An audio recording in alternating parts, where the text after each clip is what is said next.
Tá bem. Então, boa tarde a todos. Iniciamos aqui o nosso webinário de hoje, cujo tema é Saúde Mental, Suicídio e Povos Indígenas, Integração de Dados e Saberes. Gostaria de dar boas-vindas a todos que estão aqui com a gente assistindo. Gostaria de agradecer especialmente aos palestrantes que disponibilizaram o seu tempo para estar conosco hoje. Gostaria de agradecer ao líder indígena e educador Anastácio Peralta, à professora doutora Juliana Quebade, à doutora Jacira Araújo, ao professor Gessen Orelana e à doutora Fabiane Vicker, que será a nossa debatedora de hoje. Esse webinário de hoje faz parte das ações do projeto Impacto dos Determinantes Sociais e das Transferências de Renda e seus Mecanismos na Saúde Mental de Jovens, uma abordagem integrada, retrospectiva e prospectiva, utilizando a coorte de 100 milhões de brasileiros. A nossa motivação para estar aqui hoje realizando esse seminário é que temos trabalhado com as bases de dados nacionais do SIM, que é o Sistema de Informação e Mortalidade, do SINAM e as bases de hospitalização. E temos observado altas taxas de suicídio entre os indígenas, entre as populações indígenas. E isso tem nos chamado a atenção. Então, essa é a primeira iniciativa de diálogo com a sociedade e com as partes interessadas, a partir dos nossos resultados. Essa também é uma iniciativa que será ampliada no decorrer do tempo, no decorrer do projeto. Então, antes de começarmos, algumas informações importantes que gostaria de brevemente colocar que este evento está sendo realizado pelo Centro de Integração de Dados e Conhecimentos para a Saúde, SIDAX Fiocruz, que fica em Salvador, da Bahia. Durante o webinário, os participantes podem comentar as apresentações usando o chat no Zoom, vocês vão poder ver na barra à sua direita, ou a ferramenta de perguntas e respostas que fica na barra inferior. Em obediência aos termos da legislação federal e às políticas de comunicação da Fiocruz, durante o período eleitoral, esse evento seguirá as normas de restrição. Sendo assim, não é permitido à instituição a realização de propaganda eleitoral. Lembramos ainda que ofensas, comentários preconceituosos e desrespeitosos resultarão na retirada do participante da sala, tá? Então, damos início agora ao painel 1, e eu gostaria de convidar a liderança indígena e educador Anastácio Peralta, que vai falar sobre o conceito de bem viver e os paradigmas da saúde mental dos povos indígenas. Anastácio Peralta, ele é liderança indígena da etnia Guarani Kaiowá, é graduado em licenciatura intercultural indígena e mestre em educação e territorialidade pela Universidade Federal de Grandes Dourados.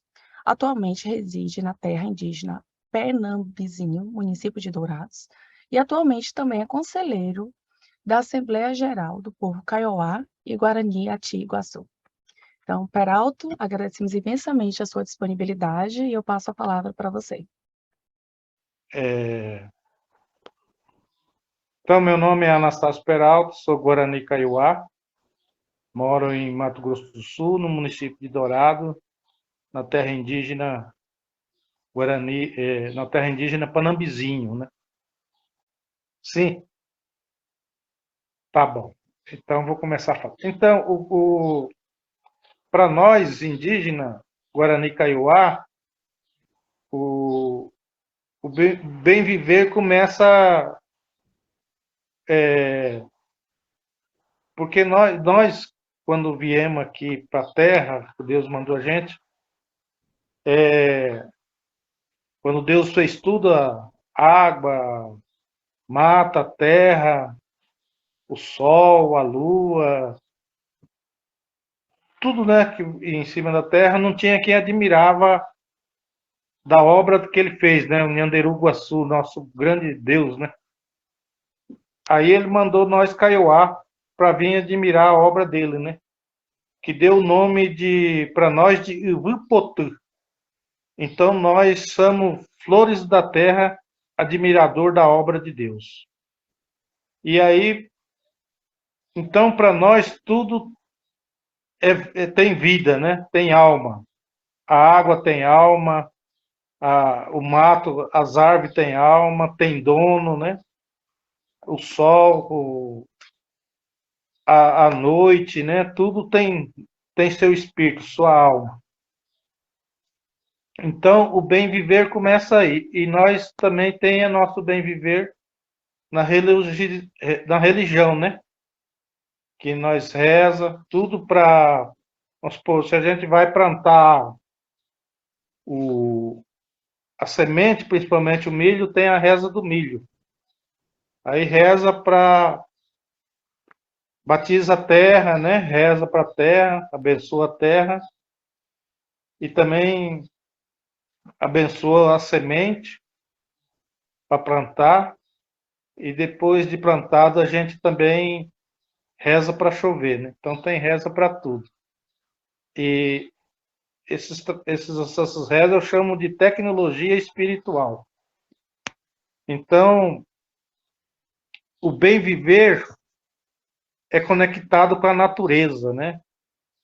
O seu espaço onde você mora, né? E o nosso bem viver, então, assim, a gente veio para a terra que Nhanderu fez para ser feliz e admirar. Então, a gente é conectado com as árvores, é conectado com a terra, é conectada com, com a água, né? Então, tudo faz parte do corpo da gente, né? E a terra para nós é mãe. A terra que nós amamenta, a terra que nós dá vida, é na terra que tem as matérias-primas, né, para fazer a nossa casa, a mata, né? Buscar o sapé, né? Sapé é um capim que a gente cobre a casa, né? Então tem tudo. Então, é, o vento também tem alma, né? Tem, que é o respiro da natureza, né? E isso traz para nós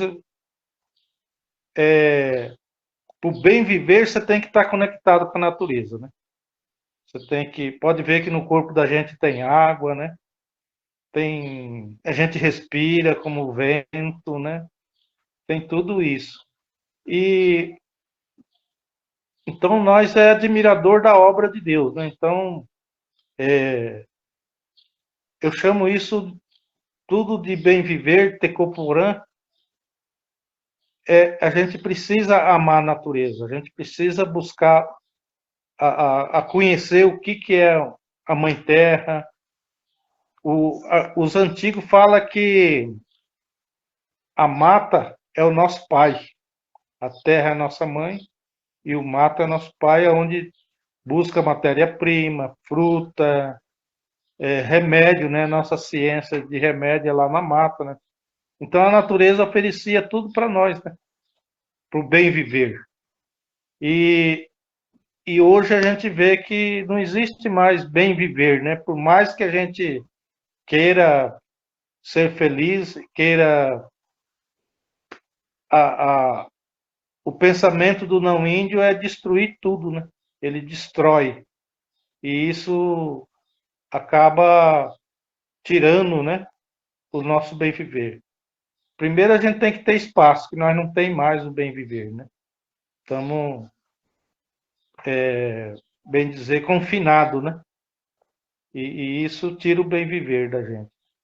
Mas a reza também, né, que a gente reza muito, isso também, você tem que estar forte de espírito, forte na cultura, forte na tradição, para ter o bem viver. Como nós é admirador da obra de Deus, então nós temos que estar conectado com Ele também, né? Buscando essa força, essa força, né, de energia positiva para a gente poder viver, né? E então a reza é o que fortalece a gente para mostrar o caminho, né? Mostrar ah, o jeito de plantar, o jeito de colher, né? Eu chamo isso de tecnologia espiritual, né? Que é a tecnologia espiritual que fortalece nós. E então o bem viver é isso, né? O bem viver é viver bem, né, em grupo e também cuidar da natureza, né? Que é através da natureza que a gente consegue viver, se fortalecer, né? E então hoje a gente está, alguma coisa que a gente está aprendendo é através das pesquisas também, né? Pesquisa que traz a gente relembrar o bem viver, né? E gostar da onde a gente mora, né? No espaço que a gente mora pode fazer essa coisa de ser alegre, né? O espaço da gente, ter árvore, ter fruta, ter roça, né? Ter bastante alimentação, né? Isso é o bem viver também, né? E o amar o outro, né? O amar o outro também é bem viver, né? E agora, e nós vivemos com pouca coisa, né? Assim, vivemos, se tiver a natureza, nós está rico já, né? Nós já consegue viver e ser feliz, né? E então é mais ou menos isso. Depois a gente vai comentando aí as falas aí.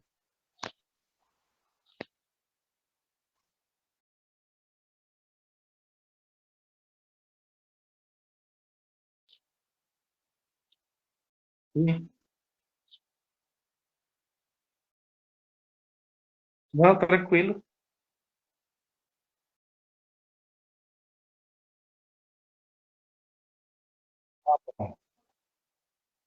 Fica tranquilo.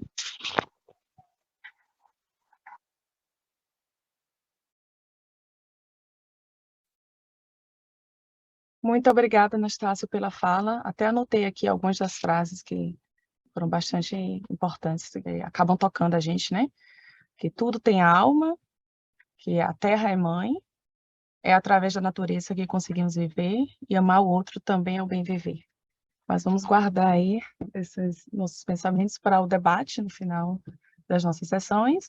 Então, vamos agora passar para o próximo palestrante. E só uma observação rápida, que eu estou vendo que nos comentários as pessoas estão na dúvida. Então, só tem acesso à câmera e ao speaker a falar os palestrantes. Os demais podem anotar as dúvidas ao lado direito, que nós vamos endereçá-las no final da sessão. Tá bom? Então, passando agora para o painel 2, com a professora doutora Juliana Kebade. O título será Articulação entre Ciências Sociais e Epidemiologia, a importância do contexto no estudo do suicídio entre povos indígenas. Juliana é bacharel em Ciências Sociais pela Universidade Federal do Mato Grosso do Sul, é especialista em indigenismo e desenvolvimento sustentável pela Universidade de Brasília, é também mestre em epidemiologia em saúde pública, na sub-área de epidemiologia, etnicidade e saúde, pela Escola Nacional de Saúde Pública da Fundação Oswaldo Cruz, e tem também doutorado em saúde pública pela mesma escola, além de desenvolver pesquisas na área de ciências sociais em saúde, com foco em direitos humanos, etnicidade, cidadania, discriminação e desigualdades sociais, estudos sociais de ciência e tecnologia, Estado e políticas públicas, avaliação em saúde. Então, passo a palavra para a doutora Juliana. Muito obrigada por estar aqui presente com a gente hoje. Bem, eu que agradeço, Daiane, todos os organizadores do evento. Cumprimento também os meus colegas, né, palestrantes. É um desafio falar após o Anastácio, depois dessa fala tão emocionante, né, tão vibrante, e que também nos convida a desconstruir muitos dos nossos paradigmas, se quisermos, de fato, avançar para um tipo de sociedade mais igualitária, justa e fraterna. Bem, eu vou fazer uma projeção, né, da minha apresentação, só para com o objetivo mesmo de guiar, né, essa conversa, diálogo. Só um minutinho. Bem, vamos lá. Como a Daiane apresentou, né, esse é o título da minha fala, né, Articulação entre Ciências Sociais e Epidemiologia, a importância do contexto no estudo sobre o suicídio entre povos indígenas. Quando eu preparei, né, essa fala, pensei bem, né, no tipo de recorte, no tipo de enfoque, diante, né, o objetivo desse encontro, e eu entendi que talvez o meu papel aqui, pensando que outras pessoas falariam, tocariam em temas importantes, era um pouco direcionar minha fala para os colegas pesquisadores que conduzem estudos com povos indígenas, que estudam esse tema, né? Então, só para entender um pouquinho quais foram as minhas escolhas, né, de conteúdos e propostas. Bem, como a Daiane comentou, da minha formação, é desse lugar que eu falo, né? E estou atualmente vinculada como professora adjunta do Instituto de Saúde Coletiva da Universidade Federal de Mato Grosso, né? Bem, é, primeiramente, né, assim, para início de conversa mesmo, é importante a gente entender que falar de saúde mental no contexto indígena é um desafio que existe rupturas de paradigmas, né, entre os conhecimentos que já foram estabelecidos sobre, no contexto ocidental, sobre saúde mental, sobre corpo, né, sobre vida, e com os conhecimentos e saberes que esses povos trazem na sua matriz de existência. Então, acho que é importante a gente partir desse ponto. E a fala do Anastácio, ela já nos convida a olhar esse processo de construção de saúde por outro enfoque, né? Então, é importante, como a gente está aqui trabalhando saúde mental, é importante a gente entender também que esse processo de subjetivação das sociedades indígenas, elas seguem lógicas distintas das lógicas que muitas vezes são os modos explicativos que a ciência ocidental toma como verdade, né? Então, acho que é importante a gente já partir desse princípio. E aí, como já o título da minha fala já traz a importância do contexto para a contribuição do suicídio, mas eu gostaria até de um pouco além, né?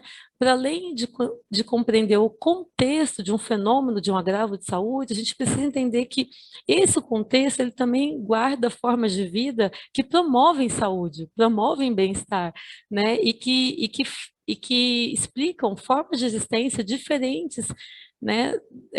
De uma maneira de pensar que uniformaliza, né? E tenta universalizar os modos de explicação das sociedades humanas, dos grupos humanos. Então, acho que é importante a gente entender que, primeiro, a gente está falando de uma diversidade, né, étnica, populacional muito grande no Brasil, né? São mais de 305 povos que vivem no Brasil, que são originários dessa terra, né? Que têm suas especificidades socioculturais, linguísticas, históricas. É importante, a partir daí, entendermos que... Opa, desculpa, deu uma entendermos que o fenômeno do suicídio, se esse é o nosso objetivo, ele precisa estar também a compreensão desse fenômeno precisa também ser acompanhada de uma compreensão sobre esses modos de vida dessas populações, né? E como um fenômeno muito complexo, a gente precisa entender que ele ocorre de modo diferente e particular conforme cada grupo étnico e populacional.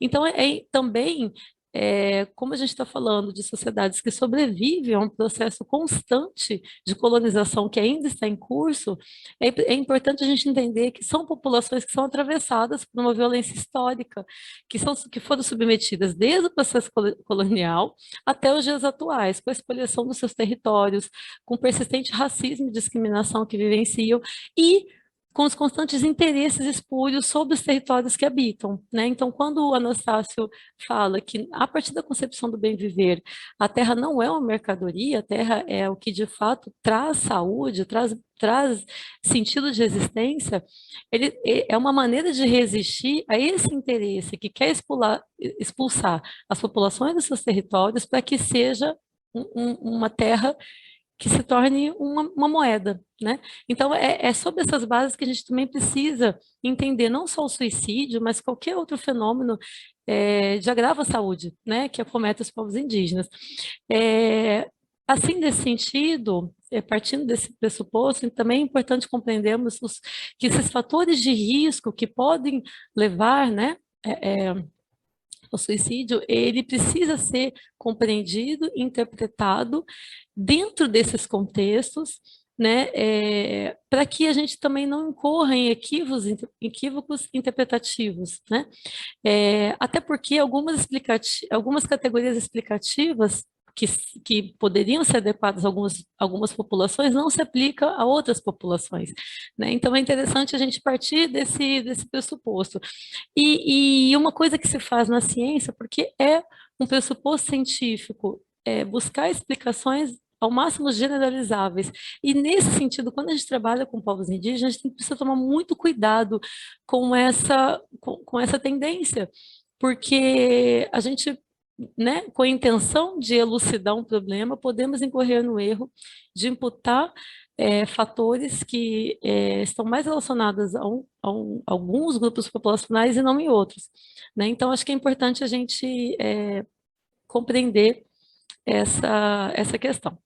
E, nesse sentido, né, quando entendemos o suicídio em si, é importante que, quando a gente entende a partir dessa perspectiva mais ampliada, é importante também que, dentro de cada contexto estudado, a gente também consiga verificar as diversas dimensões históricas, psicossociais, culturais e subjetivas que fazem parte dos modos de vida desses povos, né? Então, e também não só de um olhar que se pretende científico sobre o fenômeno, mas também considerando os próprios modelos explicativos que os povos indígenas têm sobre esse fenômeno de morte auto-infligida, né? Como muitos autores denominam o suicídio. Então, assim, acho que é importante, já que a minha fala está direcionada aos colegas pesquisadores, né? É importante a gente entender que, antes da gente pensar no fenômeno do suicídio em si, em determinadas populações, a gente precisa repensar de qual ciência a gente está falando, de qual ciência a gente está partindo, né? Entendendo que a gente tem aí uma construção de um pensamento científico hegemônico, de base positivista, que a despeito de ter, né, trazido muitas contribuições para a humanidade, mas é uma ciência que ela nasce de uma sociedade que tem por lógica a exploração da natureza, né, a dissecação né, das partes, a objetificação, né, das subjetividades. Então, assim, a gente precisa entender que a ciência que nos embasa, ela tem essa origem de hierarquia dos povos, né? Então, e principalmente no último século, temos vivenciado diversos processos de crítica a essa perspectiva epistemológica de ciência, né, e de descolonização dessa ciência hegemônica. E é nesse lugar que surgem também várias propostas. Eu vou citar aqui algumas, por exemplo, a ecologia de saberes, a epistemologias do Sul, né, que tem o Boaventura de Sousa Santos como um dos autores, mas existem também outras formulações que buscam se colocar como pontos críticos dessa forma de se fazer ciência, mas, como o próprio Anastácio trouxe, que é a concepção de bem viver, que ela está ancorada em uma produção intelectual, epistemológica dos próprios povos indígenas da América Latina, que não surgiu necessariamente no contexto acadêmico, mas ela vem, né, como uma proposta que também soma a outras iniciativas que pretendem descolonizar esse modo de se construir ciência. E quando a gente está falando de saúde, né, os colegas da saúde sabem bem que a nossa base científica, ela é positivista, né? Ainda que se tenha maneiras de se flexibilizar alguns pressupostos, mas essa é a base. Então, é importante, a partir dessa percepção, é que a gente tem um desafio muito grande, trabalhando com povos indígenas, de construir metodologias e pressupostos de pesquisa adequadas aos contextos estudados, em consideração às diversidades e especificidades dos povos estudados. E no campo da saúde coletiva, especificamente, onde estamos inseridos, né, nesse debate, é importante a gente superar essa dicotomia que existe entre o qualitativo e o quantitativo. E o qualitativo aqui eu estou tratando exatamente sobre esses modos explicativos sobre as formas de viver em sociedade, né? E o quantitativo seria exatamente a maneira de propor modos de condensar, estipular, projetar uma compreensão mais abrangente, né, de fenômenos que envolvem a sociedade, né? Então, a gente precisa partir dessa desafio, né, de dialogar essas duas maneiras de se compreender. Eu acho que, bem, como o Anastácio já bem colocou, né, mas eu só queria trazer aqui que esse conceito de bem viver, então, ele diz respeito a essa riqueza de saber conviver ou viver em plenitude. Então, ele em si, uma concepção que é solidária e que é de comunhão com o meio, né? Não parte de uma cisão entre o ser humano e a natureza, pelo contrário, né? Ser humano e natureza estão imbricados nesse processo de bem viver, né? E também eu gostaria de ressaltar que é também a base explicativa para muitas práticas de alta tensão e de cuidado em saúde dos povos indígenas a partir das suas próprias medicinas tradicionais, a partir das suas próprias construções de produção de saúde, né? Porque é muito comum quando a gente vai, né, estudar com povos indígenas, a gente pensar sempre nos agravos, nos problemas, a gente olhar pouco para as próprias tecnologias espirituais, como bem o Anastácio comentou, né, sobre as potencialidades, a potência, né, o fazer, a resistência, né, que mantém esses povos vivos. Então, assim, um pouco só para a gente situar, né, desse lugar dos métodos qualitativos que englobam as ciências humanas e sociais, né, então, já começando essa articulação entre ciências humanas, sociais e epidemiologia, os métodos qualitativos, ele tem uma importância muito grande que amplia a compreensão sobre os diferentes elementos do contexto, como socioculturais, históricos, políticos, demográficos, econômicos, possibilita a construção de descrições, interpretações e narrativas explicativas sobre os atores sociais, como vivem, agenciam seus interesses, se organizam, se relacionam, bem como as intervenções públicas, privadas, funcionam, suas contradições e potencialidades. Capturam as diferentes dimensões das subjetividades coletivas, como pontos de vista, ideologias, posicionamentos, motivação dos atores sociais, e compreendem os modos de pensar e de cuidar da saúde a partir das práticas de alta tensão desenvolvidas pelos povos indígenas, e não somente a compreensão do contexto dos agravos, né? Então, eu quero chamar atenção para essa importância que as ciências humanas e sociais têm, não somente para entender o contexto onde um problema está inserido, mas para dar luz à interpretação sobre esse fenômeno, né? Então, isso é algo que eu gosto sempre de ressaltar. E dos métodos quantitativos, que acho que é importante a gente também considerar a importância que contribui, principalmente no caso da saúde dos povos indígenas, contribui com a aproximação e comparabilidade da realidade de vida e saúde dos povos indígenas com as demais populações. Isso é muito importante também quando a gente está pensando em políticas públicas, quando a gente está pensando em intervenção de práticas do Estado, quando a gente está pensando em solução de problemas, né? E também permitem realizar retratos diagnósticos mais abrangentes sobre riscos, agravos e tendências de agravos em saúde nas populações. Possibilitam mensurar os efeitos a longo tempo e seus diferentes momentos, realizando associações com diversas variáveis. Essa é a principal contribuição, né? Mas acho que é importante a gente trabalhar nas distorções sobre os universos quanti e quali e a necessidade que a gente tem de desconstruí-las para que a gente possa, de fato, trabalhar em comunhão, né? Sobre o universo quântico, é muito comum, principalmente quem é formado muito na perspectiva qualitativa, entender que desculpa, quantitativa, eu fiz um mestrado em epidemiologia, né? Então, eu me lembro muito da minha formação, que muitas vezes se coloca que os pesquisadores de métodos quantitativos não precisam muito se preocupar com a formação qualitativa. É claro que não é obrigado a obter formação nas duas abordagens, né? Mas se você deseja atuar com a área da saúde indígena, é desejável que se consiga compreender ambos os métodos, e caso não consiga realizar, que promova um evento como esse, promova diálogos, promova parcerias, promova modos, né, de se imbricar formas de conhecimento, de aproximação. Outra distorção muito comum é que os métodos quantitativos servem somente para grandes volumes de dados e para uma visão abrangente do fenômeno também, mas não necessariamente, né? Ele também pode ser usado para compreender associações específicas e pontuais, né?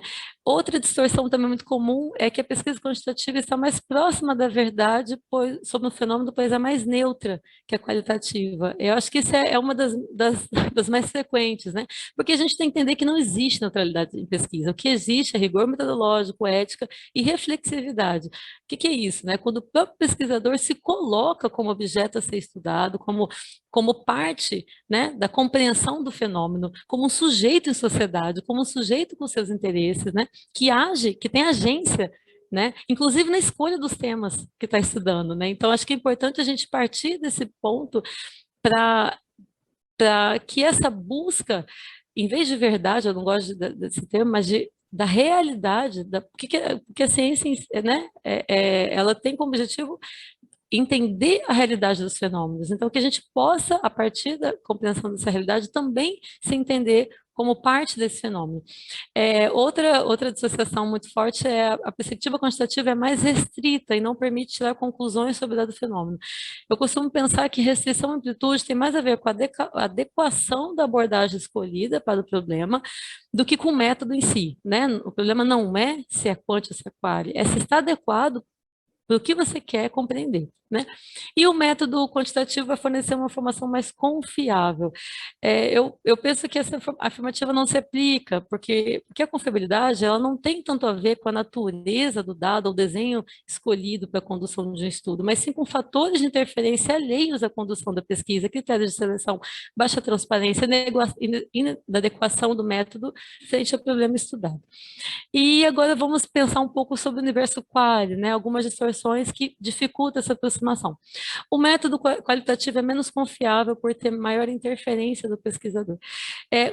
A gente parte do pressuposto que quando a gente não assume, a gente assume a não neutralidade, o cuidado, a observância e a reflexividade na condução do estudo garante não somente a confiabilidade dos resultados, ou seja, do retrato daquela realidade, como a problematização da relação desses pesquisadores constroem com os autores envolvidos e com a própria pesquisa, né? Então, parte do pessoal de assumir esse lugar, né? E trabalhar sobre esse lugar. Outra distorção comum é que a pesquisa qualitativa é utilizada apenas para estudar populações específicas, vulneráveis à diversidade. Isso é muito comum no campo da saúde. Também, talvez seja uma das maiores potencialidades dos estudos qualitativos. Mas, assim como o quantitativo, os métodos qualitativos, eles servem também para estudar qualquer fenômeno que aconteça em sociedade, que contribua com a sua interpretação e compreensão, seja com indivíduos, grupos sociais, ou mesmo burocracias, máquinas estatais, máquina estatal, dinâmicas do mercado e até tecnologias, né? Para a gente entender que é muito mais abrangente do que o específico, né? Inclusive, aí tem a ver com a outra distorção, é que a pesquisa qualitativa serve apenas para captar o específico e o local. Também, mas não só isso. Se a gente for observar as grandes teorias e conceitos que permeiam todo o campo da saúde e com a capacidade de análise abrangentes, como discriminação, desigualdade, gênero, raça, estigma, campo, entre muitos outros, são oriundos do campo das ciências humanas e sociais e de estudos qualitativos, né? Para a gente poder entender que o desafio interpretativo, ele é muito mais abrangente, está vai muito além do que captar o local e o específico. Eu digo isso porque é muito comum quando a gente estuda povos indígenas, né? Principalmente a partir da compreensão do que se tem do papel da antropologia. Outra coisa que se pensa muito é que a pesquisa qualitativa é sempre lenta e precisa de mais tempo. Não necessariamente, né? Eu acredito que o que define tempo é a amplitude do estudo e as condições disponíveis para realizá-lo, né? Então, a partir, né, dessas provocações, né, como eu gosto de colocar, eu gostaria de caminhar já para o final, assim, pensando em caminhos de aproximação de saberes em práticas. A gente precisa entender que as ciências humanas sociais e a epidemiologia possuem pressupostos teóricos e metodológicos distintos. Por isso, a gente não pode utilizar a lógica de uma para estipular o desenho do outro. Esse é um erro muito crasso, né, que acontece. E também, a gente tem que entender, assim como a base da ciência ocidental, ela é colonial, as próprias ciências humanas e sociais e a epidemiologia também se constroem nessas bases. Então, quando a gente tem movimentos críticos da própria epidemiologia crítica social, das ciências humanas e sociais que procuram, né, questionar esse paradigma predominante, a gente também está permitindo que outros paradigmas sejam incorporados no modo de se fazer ciência. Então, eu creio que esse é um caminho importante se a gente quer trabalhar junto com os povos indígenas. Então, nesse sentido, penso que faz necessário ampliar as perspectivas epistemológicas na construção do conhecimento científico que consiga englobar epistemologias e modo de saber e viver dos povos indígenas. E eu também gosto de salientar que, para além de aproximar métodos de pesquisa, é preciso trazer os povos indígenas para conduzirem e participarem dos estudos. Isso ainda é um equívoco muito grande que se faz na academia, que está sendo superado com muitos movimentos, a partir até, no caso do Brasil, né, da presença de indígenas nas universidades, nas instituições científicas, né, nos programas de mestrado, doutorado, mas a gente precisa ir além, né, a gente precisa reforçar esse lugar e, de fato, trazer esses parceiros, né, para pensarmos juntos a sociedade, não só os problemas que estão relacionados a eles, mas toda a sociedade, né, ocidental, principalmente. Bem, é isso, essa bibliografia que eu trabalhei, mas eu também queria aproveitar para só divulgar um material que nós... Ai, desculpa, não está aqui. Mas é um material que está na bibliografia e que eu vou disponibilizar no chat para todo mundo ver, que é um material que foi produzido é, por indígenas e por profissionais, por pesquisadores de várias, né, instituições brasileiras, mas conduzido pela Fiocruz Amazonas, que é sobre saúde mental, bem viver, né? E que um desses é um livro, um material didático, mas dentro dele tem um capítulo sobre os suicídios dos povos indígenas que, enfim, eu também participei dessa construção e eu gostaria de recomendar a leitura. É isso, gente. Muito obrigada. Tenhamos um ótimo debate. Nós que te agradecemos, Juliana. Fala bem importante, bem provocativa, realmente. Alguns trechos que eu anotei aqui da sua fala, que chamaram bastante atenção, foi: antes de mais nada, é preciso compreender a violência histórica que as populações indígenas são submetidas. O fenômeno do suicídio ocorre de modo diferente e particular conforme cada grupo étnico. E aí, para o debate, né, teremos a nossa convidada, que vai liderar o debate, mas para a gente pensar um pouco mais, né, como superar essa dicotomia qual e quant, e como tratar essa suposta neutralidade em pesquisa, né? Além de trabalhar, que você, a sua fala, trabalhar as distorções entre o universo quant e quali. Excelente, e agora vamos caminhando para o terceiro painel de hoje, que vai tratar de desenhos epidemiológicos no estudo do suicídio entre os povos indígenas, e daí teremos duas apresentações e em seguida seguiremos com o debate. E aí, para a primeira apresentação do painel, temos a doutora Jacira Araújo, se quiser começar a compartilhar, Jacira. E o título da apresentação dela será Suicídio na População Indígena no Brasil, um estudo descritivo. Jacira é psiquiatra, com especialização em infância e adolescência pela Universidade Federal de São Paulo, Unifesp. É pesquisadora em determinantes sociais e saúde mental de jovens no SIDAX Fiocruz. Obrigada, Jacira, por topar participar. A fala está com você. Obrigada a todos, obrigada pela oportunidade de estar aqui, né? Fico honrada por participar desse evento. Vocês estão vendo os meus slides? Sim, tudo certinho. Ok, então vamos seguir em frente. Então, hoje eu estou aqui para apresentar o nosso trabalho, que está em curso, está finalizando, que é um trabalho epidemiológico chamado Suicídio entre os Povos Indígenas no Brasil, de 2000 a 2020. Então, suicídio é um importante problema de saúde pública mundial, no mundo todo. Uma pessoa morre de suicídio a cada 45 segundos no mundo, hoje, atualmente. O suicídio mata mais do que alguns tipos de câncer, mata mais do que malária no mundo, e é uma importante causa de morte, principalmente entre jovens, né? A terceira causa de morte entre pessoas até 24 anos no mundo. Taxas elevadas de suicídio são relatadas principalmente em minorias, tá? Então, aborígenes australianos ou algumas outras populações tradicionais na Nova Zelândia, Canadá, Estados Unidos, além de outros povos indígenas da América Latina que não brasileiros também. Atualmente, os estudos mostram que os indígenas brasileiros têm a maior taxa de suicídio na população brasileira comparada a outras raças, etnias, cores no Brasil. Estudos anteriores publicados, eles reportavam até taxas de suicídio na população indígena, chega a ser o dobro da população não indígena em alguns lugares, e até 7 vezes a taxa de não indígenas em algumas regiões. Então, diante disso, nós realizamos um estudo transversal descritivo usando os dados do Sistema de Informações de Mortalidade, SIM, que está disponível no site do DataSUS para qualquer pessoa, e também usamos dados do censo de 2000 a 2020, publicados pelo IBGE. Então, nós fizemos um cálculo de taxas de suicídio, usando como numerador as causas de morte codificadas para lesão intencional, que é seu nome, que estão disponíveis no CID-10, X60, X84, esses são os códigos que nós usamos. Isso deu um total de 2019 observações no período.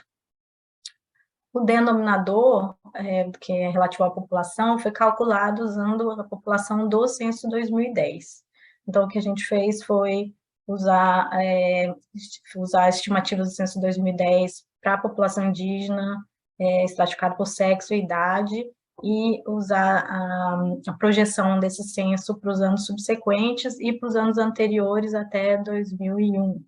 No ano 2000, nós usamos as estimativas do censo 2000 mesmo. E aí, todas as taxas foram calculadas para 100 mil habitantes. Tá? O motivo de usar o censo 2010 como base é porque esse censo ele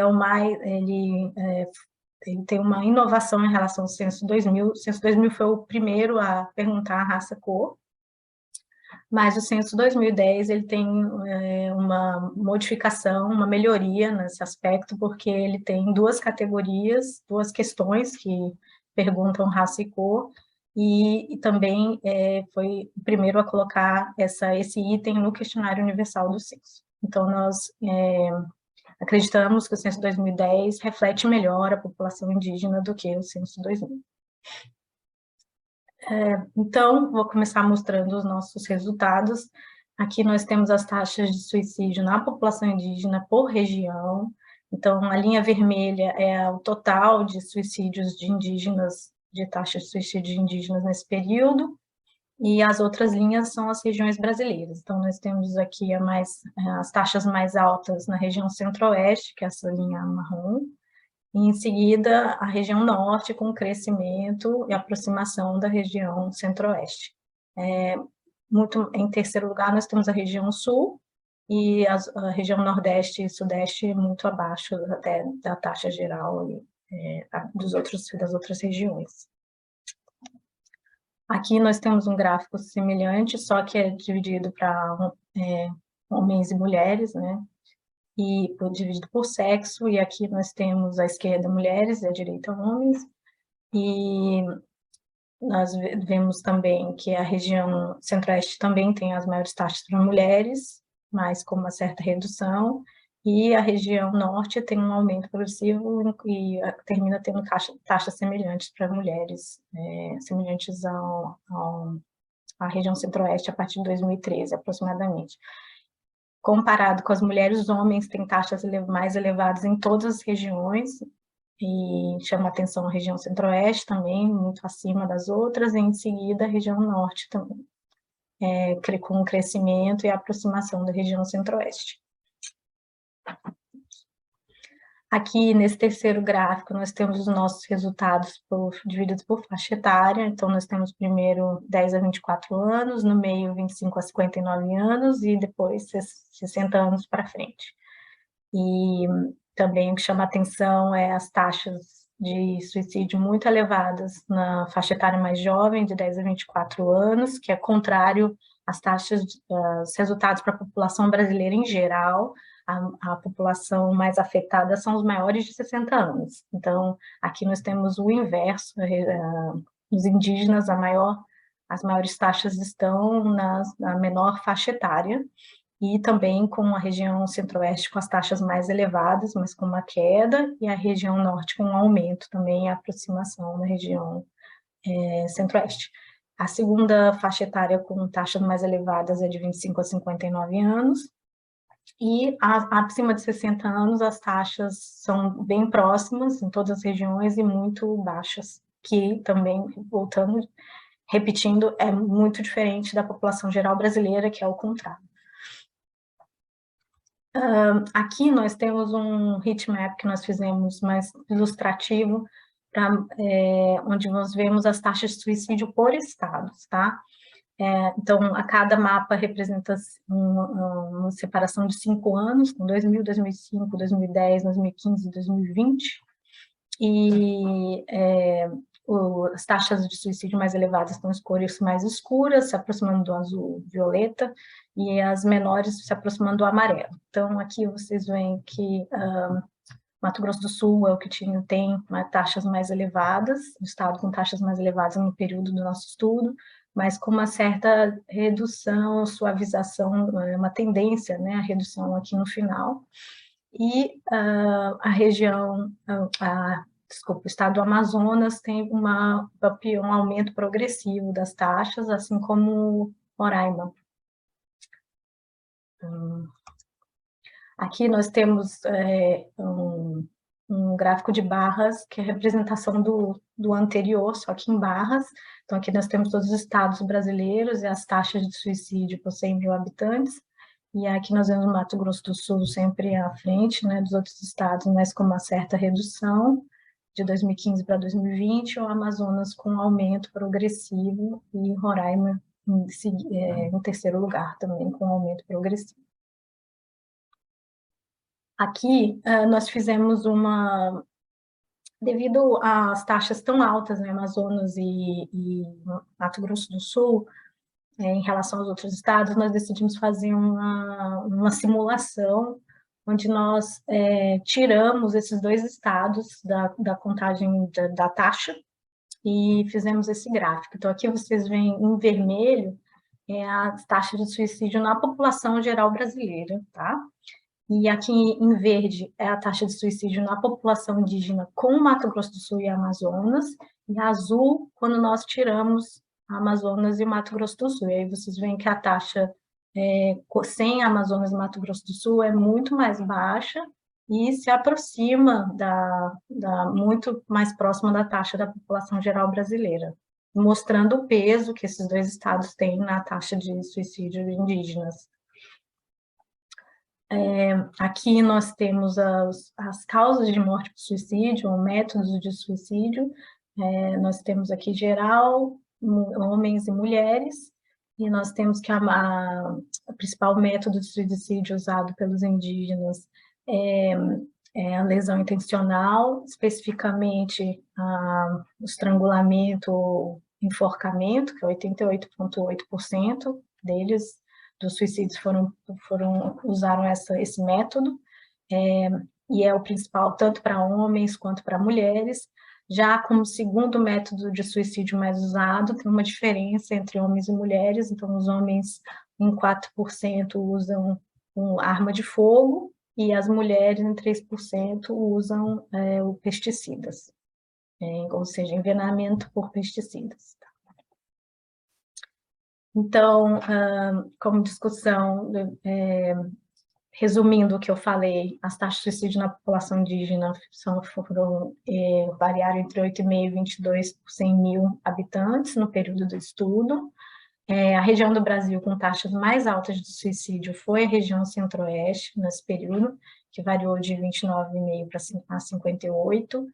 Os indivíduos mais jovens foram os mais afetados, são os que tiveram as taxas de suicídio mais elevadas nesse período, e a maior parte das pessoas que morreram, indígenas que morreram por suicídio, eram homens solteiros e que concluíram apenas os 4 primeiros anos do ensino fundamental, tá? O principal método de suicídio dos 2 sexos foi enforcamento, e sendo que tem uma diferença no segundo método entre homens e mulheres.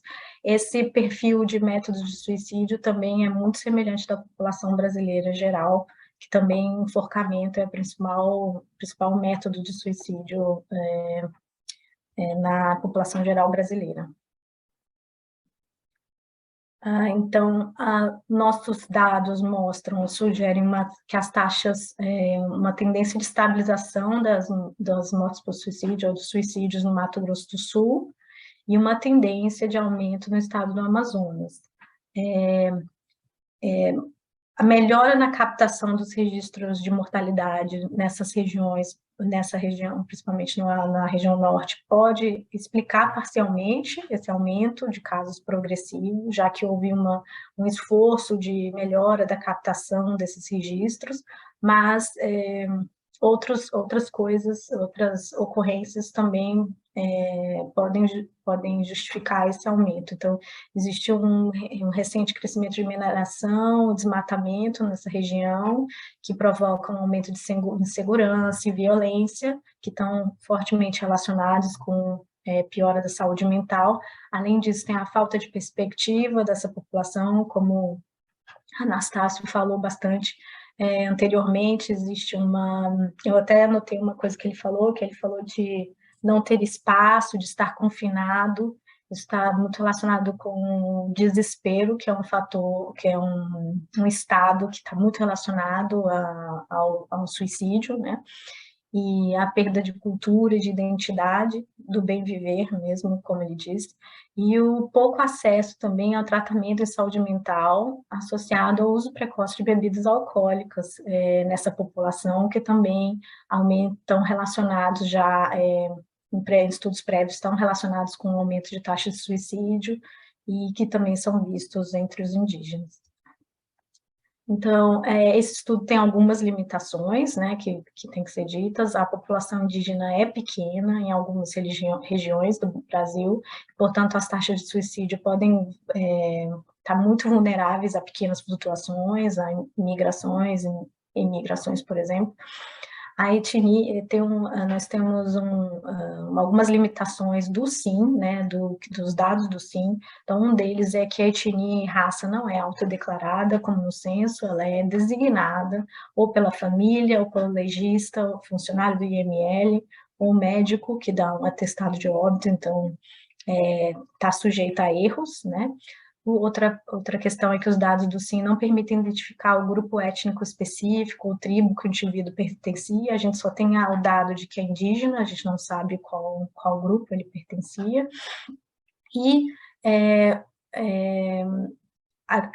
preciso dizer que houve melhora na captação dos dados de mortalidade no Brasil dos últimos 20 anos, mas com grandes variações regionais.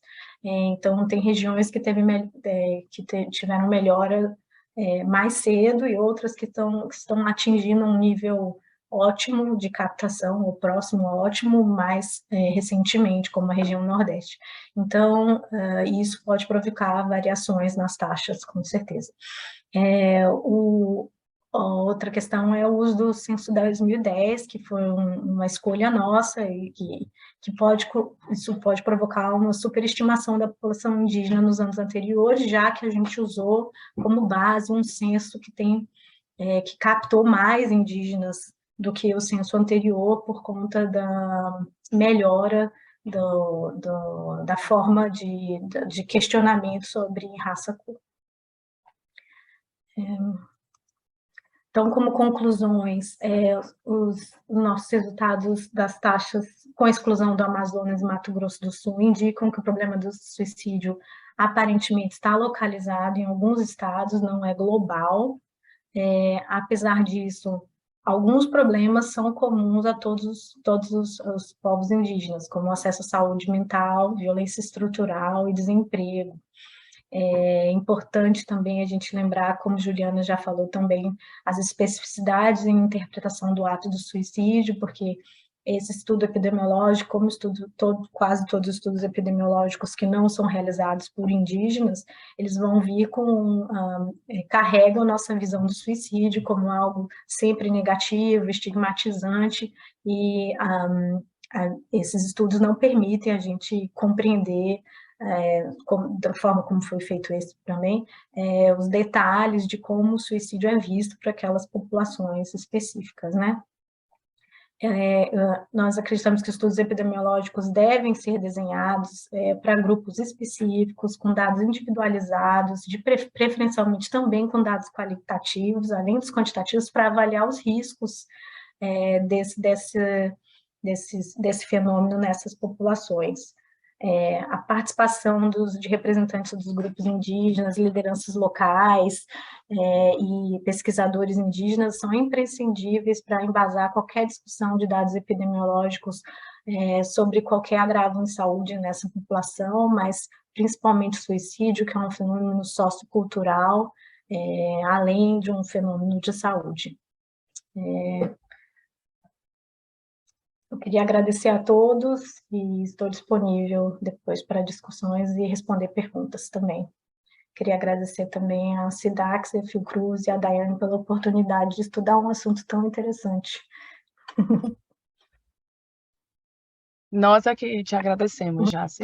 Obrigada pelo todo o empenho nos estudos aí do suicídio e na população, nos povos indígenas. Agradecer também pela apresentação, bastante rica, porque né, esses dados nos ajudam a entender a magnitude do problema, mas não só magnitude, mas também entender a localização, onde é que o problema está sendo maior, onde o problema está sendo não tão grande assim. E isso é importante para que a gente adote as políticas públicas, para que a gente faça a gestão dos recursos e para que as políticas elas sejam adotadas baseadas em dados, né? Em informações de pesquisa. Eu vou passar agora para o segundo palestrante desse painel 3, né? Que é o painel de epidemiologia. Então, o segundo palestrante que temos hoje é o professor Dr. Gese Orellana, e ele vai falar para a gente sobre os desafios à estimação de taxas de mortalidade por suicídio em indígenas no Brasil, com dados de acesso público, o caso de Mato Grosso do Sul. Gessen é pai, é comunicador científico em ambientes digitais e epidemiologista, com interesse nas desigualdades em saúde e nutrição das populações amazônicas, na relação entre saúde e eventos hidroclimáticos extremos, violência e saúde mental, bem como em processos endêmicos, epidêmicos, emergentes e reemergentes. Obrigada por aceitar participar, Gessen, apesar da agenda muito corrida, fez um esforço para estar aqui com a gente hoje, e eu passo a palavra para você. Bom, Daiane, em primeiro lugar, agradecer aí a todo esse esforço do grupo, né, em conduzir esse trabalho, né, em organizar esse webinário como um dos produtos, né, e dizer também que estou muito feliz de poder ouvir o Anastácio, a Juliana e, ultimamente, agora a Jacira, né? Então, eu acho que essas falas foram bem diferentes, e isso é muito bom, né? Porque nós tivemos alguns olhares diferentes sobre um mesmo problema, né? Que é o suicídio indígena, em particular, o suicídio em algumas regiões específicas do Brasil, né? Como Mato Grosso do Sul, ou entre os Guarani e Kaiowá, né? Então, nesse sentido, eu vou focar a minha apresentação muito mais em questões relacionadas aos desafios que nós temos, né, para estimar taxas de mortalidade por suicídio em indígenas, e para isso eu vou usar o caso do Mato Grosso do Sul, né? Mas antes eu queria fazer uma rápida contextualização, né, de suicídios, de dados, para a gente chegar nos indígenas, tá? Dizer que, basicamente, o suicídio é um sofrimento existencial intolerável, né? Ele é um fardo, né, que, em algum momento, ele chega ao ponto limite, né? E, infelizmente, ele é alimentado por uma série de fatores, né, que incluem aí a violência estrutural, né? Outros tipos de violência, inclusive interpessoal, que acabam levando, né, a problemas com uso e ocupação e posse da terra, por exemplo, no caso dos Guarani e Kaiowá, outras questões culturais relacionadas à independência, digamos assim, dos adultos, né, ou dos indivíduos com mais de 15 anos, que são considerados adultos já pela sua comunidade, pelas suas lideranças, né, as responsabilidades que recaem sobre esses indivíduos num mundo completamente desarranjado, digamos assim, para os indígenas, né? É diferente você ver alguém com 15 anos de idade saindo de uma classe média alta, por exemplo, e enfrentando a vida, e você vê um jovem, um adulto jovem de 15 anos de idade, Guarani Kaiowá, tendo que se esconder de balas, de poceiros, de fazendeiros, né, para não ser alvejado, até mesmo morto, né, por essa violência no campo, que muitas vezes passa despercebida como um importante determinante do suicídio indígena no Brasil, né? Então, esse é o padrão, né, do geral do suicídio, né? É um tipo de desfecho que mata mais do que malária, câncer de mama e guerras, né, e homicídios anualmente, né, não é por acaso que está dentro das metas de desenvolvimento sustentável, né, são quase 800 mil suicídios anualmente no ano, né, e tem outro dado terrível também, né, que para cada suicídio perpetrado, né, para cada registro de suicídio, em média, acontecem 20 tentativas, né? Então, é algo realmente muito preocupante. Se acontecem 20 tentativas para cada caso, vocês já podem imaginar a quantidade de vezes que essas pessoas planejaram esses atos suicidas ou, eventualmente, idearam, né, esse ato suicida. E é por isso que é importante a gente conhecer a magnitude, a distribuição e as possíveis razões, né, desses eventos, desses fenômenos extremamente complexos que são os suicídios, né, tanto em não indígenas como em indígenas, né? Isso facilita organizarmos os serviços de saúde e trabalharmos na prevenção. Então, mundialmente, entre os jovens de 15 a 29 anos, são dados de 2016, o suicídio, ele figura como a segunda principal causa de morte, né, entre as causas gerais, né? De uma forma geral, há um padrão de queda mundial nas taxas de mortalidade por suicídio mundialmente, mas na região das Américas é o único lugar que nós temos um padrão razoavelmente estável ou em leve ascensão nos últimos anos, né? Ambas as interpretações são ruins, considerando que nós temos um padrão de razoável queda nas demais regiões do planeta, né? No Brasil, para vocês terem uma ideia da importância do suicídio, nós tivemos aproximadamente 103 mil suicídios entre 2011 e 2019, indivíduos com 10 anos ou mais, e somente agora, em 2020 e 2021, já foram 24 mil suicídios aproximadamente, né? Aqui nós temos um conjunto de características do suicídio que eu vou pular, considerando a boa apresentação que a Jacira acabou de fazer sobre as características do suicídio, e queria chamar a atenção aqui rapidamente para esse artigo que nós publicamos recentemente sobre excesso de suicídios no Brasil, né, mostrando que, mais uma vez, o suicídio não acontece ao acaso, ele está muito relacionado com o contexto em que esses indivíduos estão inseridos, né?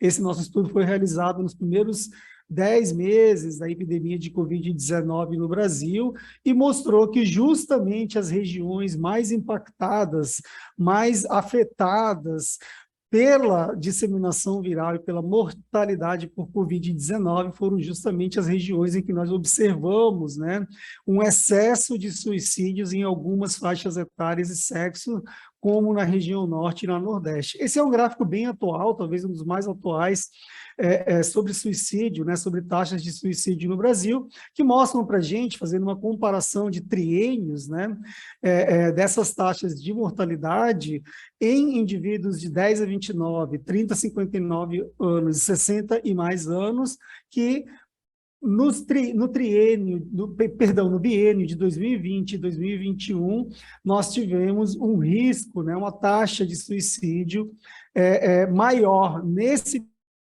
biênio pandêmico, diga-se de passagem, 2020 e 2021, em comparação ao biênio anterior de 2018 ou 2019, né? São diferenças estatisticamente significativas. Vocês podem notar aí que os intervalos de confiança não se tocam, né? Então, nós temos um padrão de aumento recente, né, independente do grupo etário, para as taxas de suicídio, né, que pode ser grosseiramente interpretado, né, como risco aumentado, né, de suicídio no Brasil em 2020 e 2021, muito provavelmente, e dialogando com o resultado do artigo anterior que eu acabei de mostrar, relacionado ao descontrole epidêmico, né, aos efeitos residuais da epidemia de Covid-19, né. Só queria fazer um comentário rápido, já que nós estamos falando sobre mortalidade por suicídio e os cuidados metodológicos que às vezes temos que ter para avaliar essas estatísticas, e lembrar da importância de uma avaliação minuciosa das mortes violentas com intenção indeterminada. Por quê? Porque essas mortes elas podem limitar a diferenciação entre uma morte acidental ou um suicídio e um homicídio, por exemplo, né? E isso inviabiliza, invisibiliza essas estatísticas, né? Faz a gente ter uma interpretação muitas vezes distorcida, né? Da quantidade de suicídios que de fato ocorreram, né?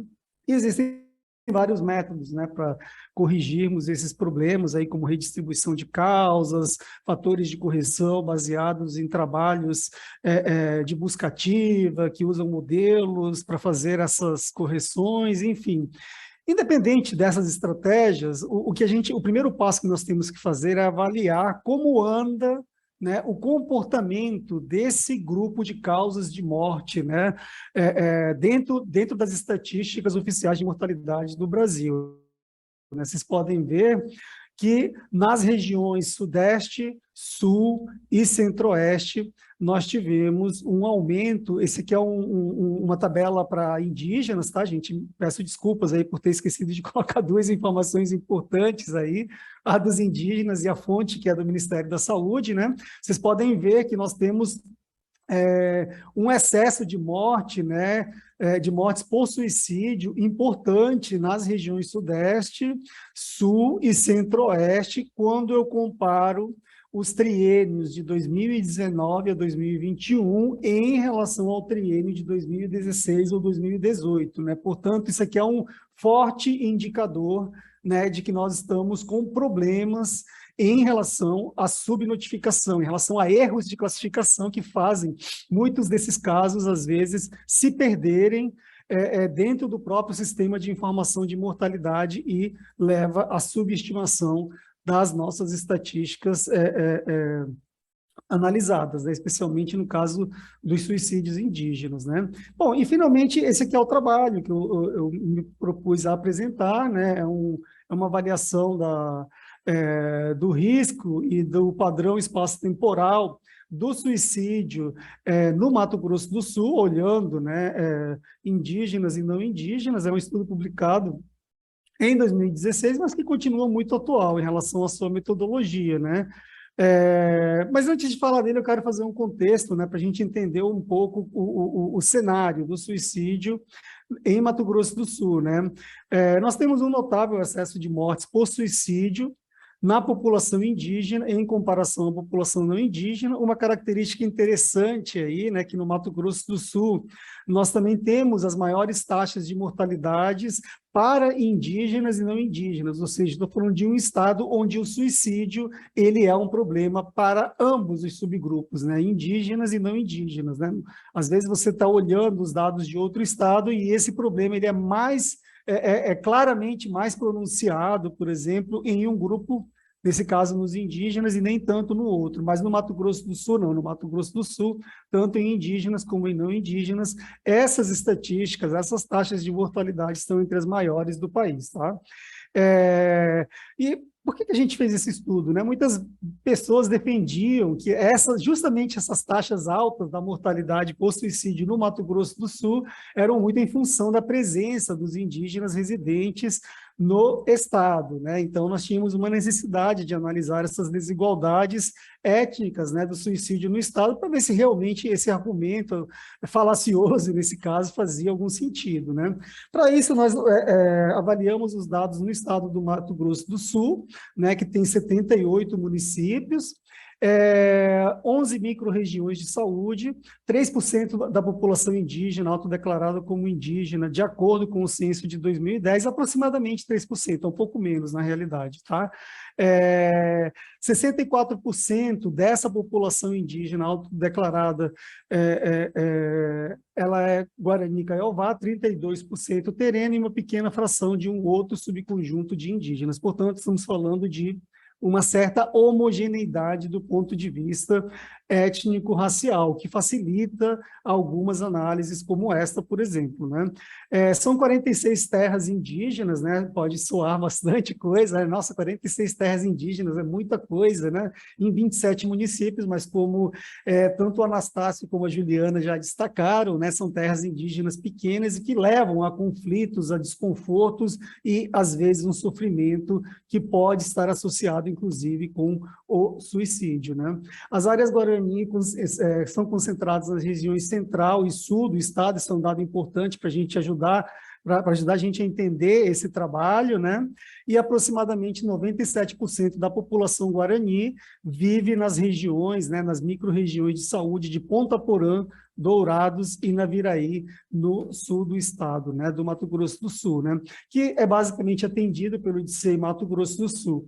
O nosso estudo é um estudo do tipo ecológico, que usou como fonte de dados o SIM, DataSUS para mortalidade, o IBGE para os dados demográficos e os da FUNAI para os dados vetoriais.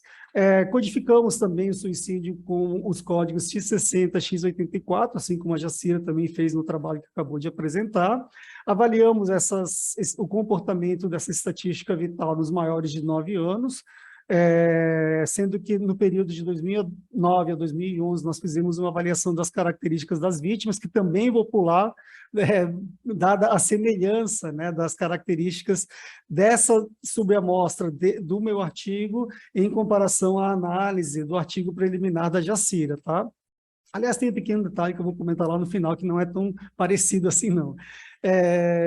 A maioria, ou melhor, todos os casos incluídos, né, de suicídios foram heteroclassificados como indígenas, ou seja, ao contrário dos casos do IBGE, e como a Jacira já explicou, os dados de mortalidade são classificados por um indivíduo que não necessariamente é quem foi a óbito, por uma razão muito simples, né?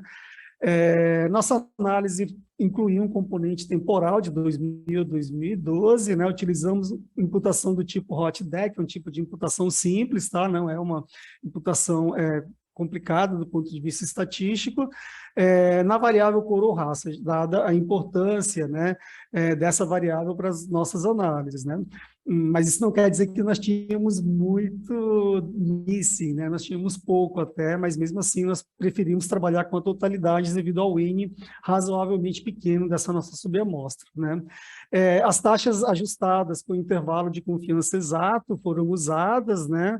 Utilizamos a população da Organização Mundial de Saúde como referência, e também fizemos razão de taxas como estimativa de risco por intervalos de confiança de 95%, né? Bom, eu acho que meu tempo está acabando e eu não quero furar aqui com os demais colegas, e tem alguns detalhes de como nós fizemos a análise geoespacial, que eu não vou me ater tanto aqui, até porque esse artigo já está publicado, né? E se alguém quiser, eu posso compartilhar essa apresentação ou o artigo também, tá?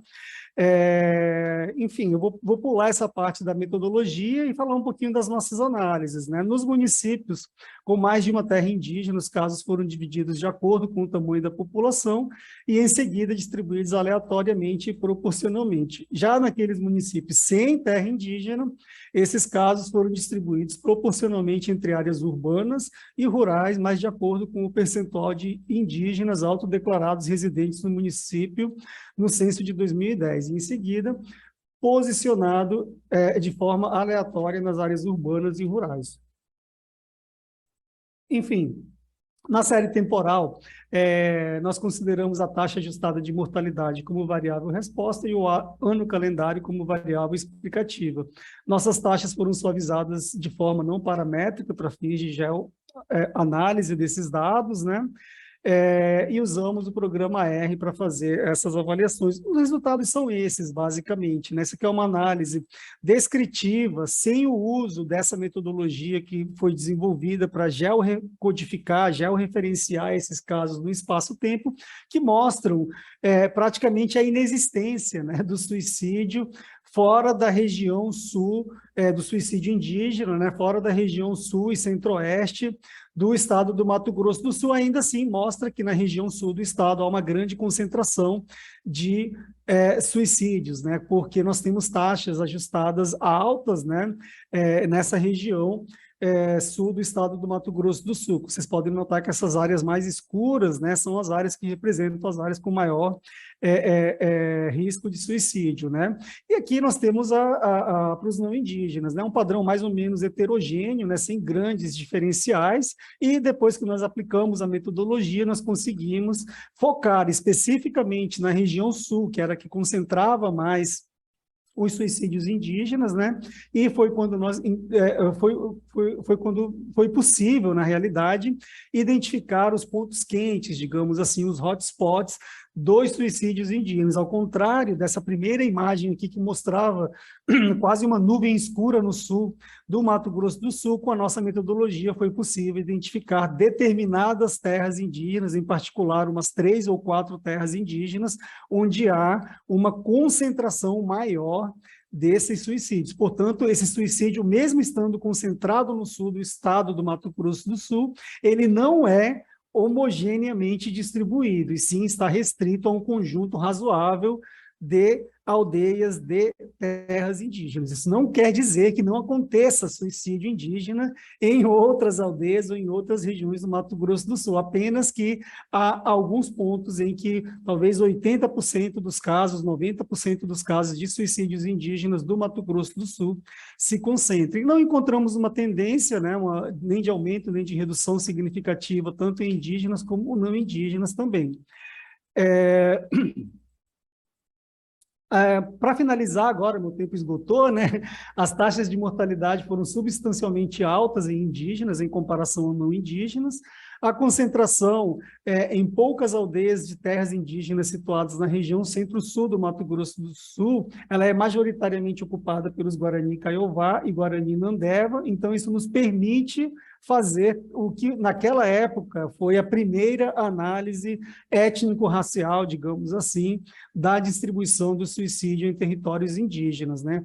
Em relação às taxas, como eu acabei de mostrar no penúltimo slide, né, as taxas ficaram estáveis em ambos os subgrupos, indígenas e não indígenas, durante esse período de 2000 a 2012, e as taxas de mortalidade foram substancialmente altas em indígenas em comparação aos não indígenas, com essa concentração, né, em poucas aldeias situadas na região sul do estado do Mato Grosso do Sul, ou seja, estávamos falando basicamente de suicídios concentrados em uma pequena região, em pequenas regiões do sul do Mato Grosso do Sul, e especificamente nos Guarani Kaiowá e Guarani Nandeva, né?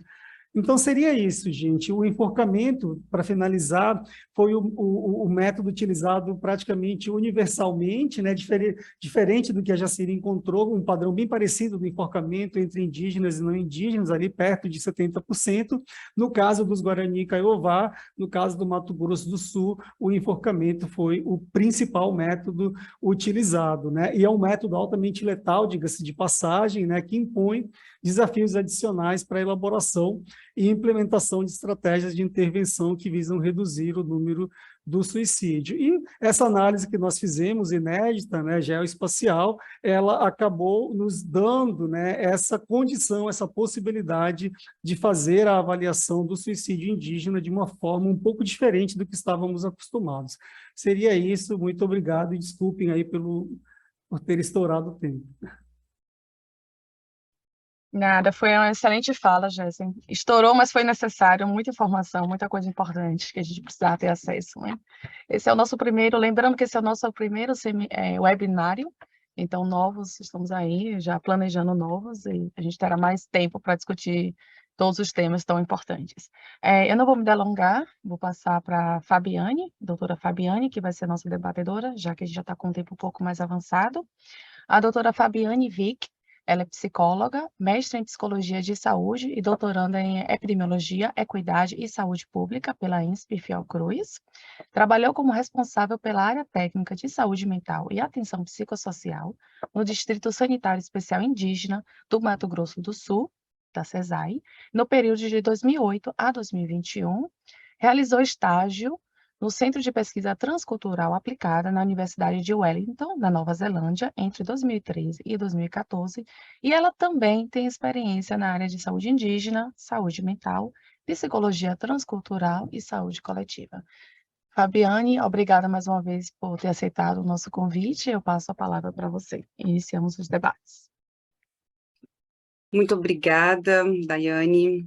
Bom, uma boa tarde a todos, a todas as pessoas aqui presentes. Obrigada, Daiane, a vocês do SIDAX pelo convite, né, em participar desse encontro que traz essa pauta, né, tão necessária, né, e urgente, que é a questão do suicídio indígena aqui no Brasil, e também parabenizar também o SIDAX pela iniciativa, né, de reunir esses especialistas, né, de diferentes frentes, enfim, né, para debater esse tema, né, então, ou seja, nós temos aí experiências, vivências, pesquisas, estudos, enfim, né, que se complementam, que se interconectam, né, então eu acho isso muito, muito bacana, muito importante, fico feliz, mas também desafiada nesse momento em tentar conduzir um debate aqui tão rico, com tantas informações, fica muito difícil da gente identificar aquilo que talvez seja mais importante para resgatar agora nesse momento, mas eu vou tentar. E tentar também, ao final, compartilhar um pouquinho com vocês sobre a minha experiência aqui enquanto profissional de saúde indígena, né, em Mato Grosso do Sul. Então, bom, primeiramente abrindo, né, esse webinário aí com a fala do Anastácio Peralta, né, uma representação indígena, então acho que foi muito... Vocês foram muito felizes em fazer essa abertura já com uma fala de uma representação indígena, né? Acho que não tem como a gente pensar em discutir, em trabalhar, né, a saúde dos povos indígenas sem trazê-los, né, para junto da gente nesse processo. Então, eu acho que é necessário a gente superar essa ideia, né, de que a gente sabe o que é melhor para o outro, né, mas entendendo que as iniciativas devem partir, enfim, desse protagonismo das comunidades, né, dos povos indígenas. E eu acho que foi isso também muito bem colocado pelos palestrantes anteriores, né? Essa questão da importância de trazer para junto desse processo de pesquisas, estudos, enfim, a questão da população indígena. O conceito de bem viver, né, trazido pelo Anastácio, também me remete muito, enfim, à experiência profissional que eu tive, e entendendo esse bem viver também como algo muito maior e algo que perpassa o nosso bem-estar, né? O nosso conhecido como bem-estar, enfim, porque ele inclui o bem-estar comunitário como uma condição do bem-estar pessoal, né? Então, esse é o entendimento, né, que eu particularmente tenho, e entendendo o bem-estar também na sua centralidade, né, como dito também pelo Anastácio, né, essa harmonia com a natureza, né, a simplicidade, a valorização da sabedoria, né, dos anciãos, a questão da terra, né, do território, que foi muito bem colocado também por ele, entendendo também o território como um espaço sagrado, né, onde a vida acontece, e isso foi muito bem colocado por ele também. Mas, ao mesmo tempo, a gente também tem a questão de que, quando isso não é garantido, né, esse bem viver à população indígena, né, a gente percebe que isso, né, rompendo essa possibilidade do bem viver, prevalece o quê? O sofrimento, infelizmente, né? Então, é isso que a gente vem discutindo. O tema central desse webinar é justamente isso, né? A gente tratar desse importante agravo aí, que é o suicídio indígena, né? Na população indígena do país todo, enfim. Então, eu acho que o Anastácio traz inicialmente para abrir essa discussão, essa questão do bem viver, que eu acho que vem muito a abrir esse espaço de fala também.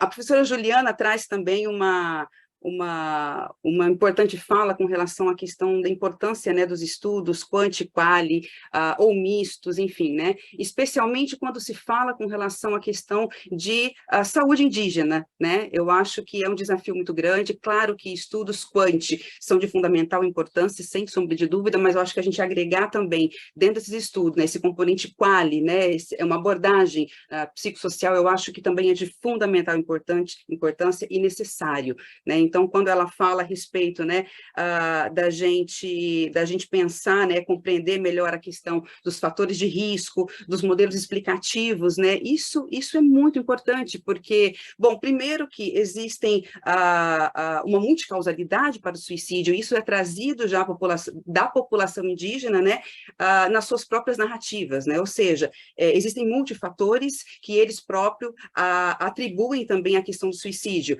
desde fatores e causas místicas como não místicas, né? E aqui eu já vou, né, insiro também aqui a questão do feitiço, a questão dos ataques espirituais, a questão das causas também atribuídas ao grupo doméstico ou comunidade, o contato interétnico, as mudanças socioculturais, os conflitos territoriais, né? Como também bem colocado, a gente vai falar um pouquinho sobre isso, e até nos comentários também, uma participante já fez essa observação, né? Da questão do grande conflito territorial que nós vivenciamos, por exemplo, aqui no estado de Mato Grosso do Sul, que é de onde eu falo de Mato Grosso do Sul, Brasil.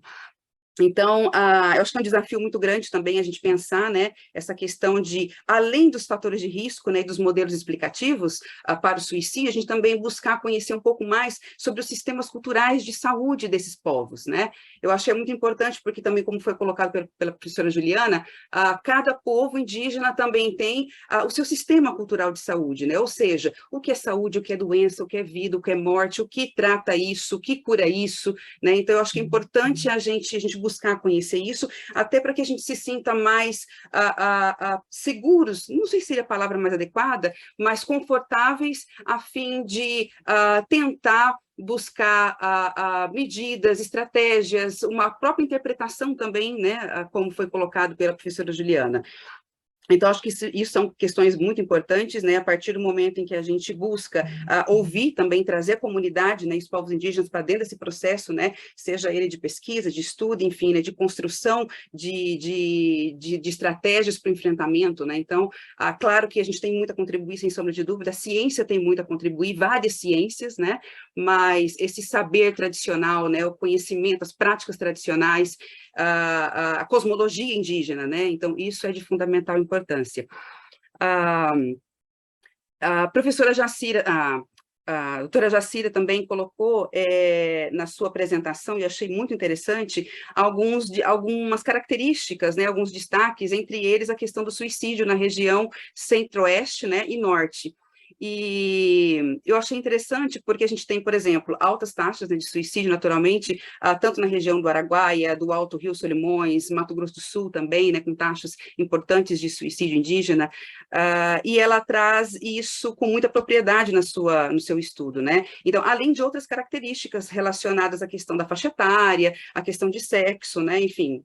E um dado que também me chamou muito a atenção, né, na apresentação dela, foi com relação à questão das limitações referentes aos dados, a qualidade de dados inseridos dentro das declarações de óbito, dentro dos DataSUS, enfim, né? Por quê? Porque a gente tem, por exemplo, recentemente eu acabei lendo um artigo sobre Costa, né? Ele fala sobre um fluxo, né? Fez um estudo sobre fluxo de registro de suicídios, né? Na região inclusive aí da Bahia, né? Interior aí da Bahia. E foi interessante porque ele identificou também uma série de limitações, né? De dificuldades com relação, especialmente, à questão da completude, né? E qualidade dessas declarações de óbito. E aonde isso impacta, né? Impacta porque se há uma deficiência nesses registros, automaticamente isso também vai sofrer um impacto, né, nos dados, que seja do SIM, enfim, disponibilizados também, né, dentro do DataSUS. Então, é muito importante que a gente pense também juntos, né, em estratégias para tentar minimizar ao máximo, né, essa questão da falta de especificações mais detalhadas da causa-morte dentro das declarações de óbito, né? Ou seja, se tem um campo específico na declaração de óbito que é responsável, né, pelo prováveis circunstâncias da morte, né, e tem opção suicídio, e grande parte disso vai como branco, né, não vai assinalado, então é um dado importante, eu acho que para a gente pensar também, né? Além, por exemplo, da questão de investigações, a gente fala de investigações policiais porque a gente trata do suicídio como uma morte por causas externas, né? Ou seja, é necessário encaminhamento para o ML, é necessário necrópsia, enfim, né? E aí a gente cai numa situação onde, no estado de Mato Grosso do Sul, pelo menos, que é de onde eu falo, a gente fala de uma região muito bem localizada pelo GESEM, que é uma área, né, de fronteira ali com o Paraguai, enfim, é uma situação muito precária, em termos de condições socioeconômicas também nessa população. Há também uma carência muito grande de institutos médicos legais nessa região também, né? Então, a gente trata, assim, de questões muito delicadas ainda com relação à qualidade desses registros de óbito, especialmente com relação a óbitos por suicídio indígena aqui no nosso estado. E eu queria também fazer um adendo aqui com relação à questão, já falando de dados, né, a questão do Sistema de Informação de Atenção à Saúde Indígena, né, que é o SIASE.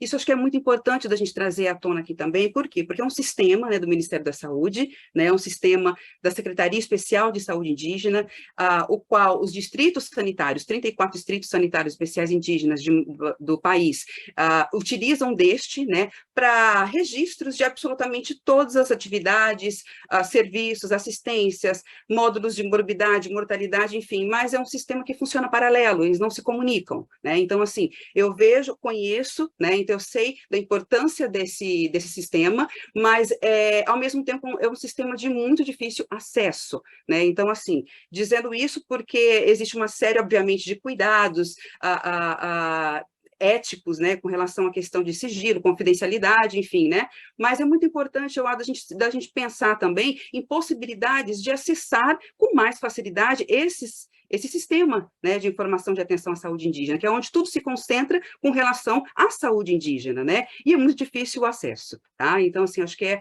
um momento também, de repente, a gente discutir. Fiquei feliz, Daiane, quando você falou que esse é o primeiro dos webinários que vai ser feito, porque a gente não consegue, é inesgotável esse assunto, né, então eu estou tentando correr aqui para tentar colocar o máximo de observações aqui que eu acho interessante, mas, obviamente, não vai ser possível.